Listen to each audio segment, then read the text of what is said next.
So you might be wondering why I brought you here today. It's a trope that you commonly see in heist movies during the assembly of a team. It's usually what you hear at least, but when your team is also your family, that's when things get complicated.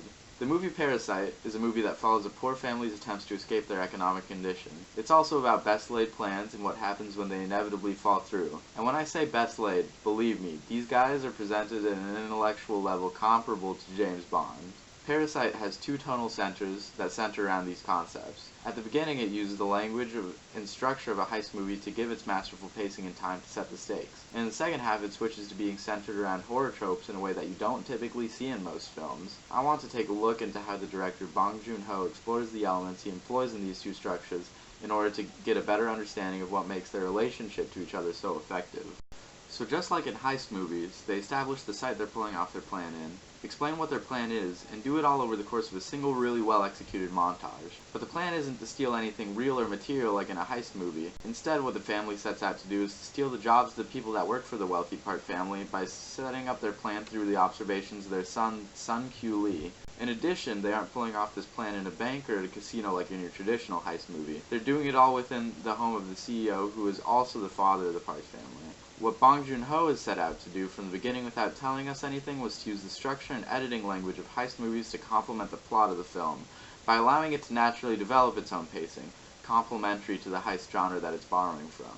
What's so cool about this is that by doing this, he can use whatever visual elements he wants to add ante to this story. For any storyteller, being able to understand the tools of structure and craft to build a plot with a well-executed sense of direction is important. But with a director like Bong Joon-ho, his absorption of the elements of structure into the plot in order to complement the form that he builds around the structure of a heist film becomes a lethal weapon for him. Because of the way he exercises his control and attention to detail, he is allowed to have complete artistic liberty with the tone he is trying to evoke. And because he uses the skeleton and bones of a heist movie without any of the same visual elements, you never know quite what you're going to get next. So at around the end of the second act of the movie, the arc of the main character's plan comes to a natural conclusion.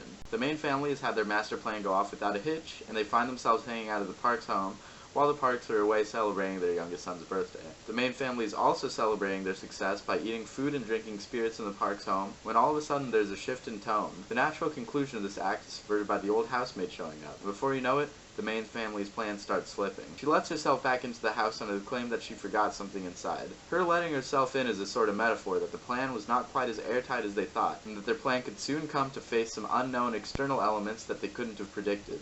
The housemaid reveals that she has a husband who has been hidden away in a secret bunker underneath the house for years. The fact that this wasn't brought up at any point earlier in the movie raises tons of questions and adds to the tension of this confrontation. The tension between the two groups bubbles into a full-on brawl, and then out of nowhere, they get a call from the Parks family that their plans were ruined by rain and that they're coming back. The two groups set aside their differences and clean the house as quickly as they can, and then hide away. When the Parks arrive back at the house, the type of language Bong Joon-ho uses is that of a prison escape. The use of this type of language creates a really nice dovetail as a transition into the horror elements later in the film. With the setting established and the stakes planted in the ground, characters have to improvise a plan to get out of the house and find a way to get rid of the old housemaid. In this scene, Bong Joon-ho uses all of the information that he's established so far to create a masterful cascade of events, where the main characters are trying to stay hidden from the Parks. Using the layout of the house that was established really clearly earlier in the film, you can track perfectly where the characters are hiding and where they're moving, and how likely they are to be spotted in any single moment.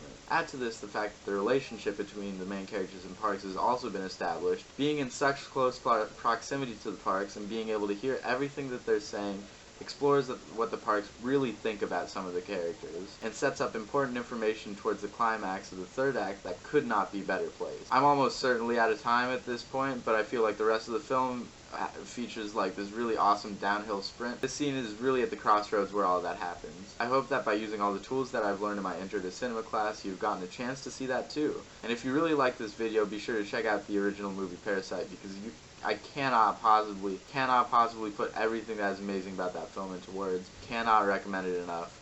10 out of 10.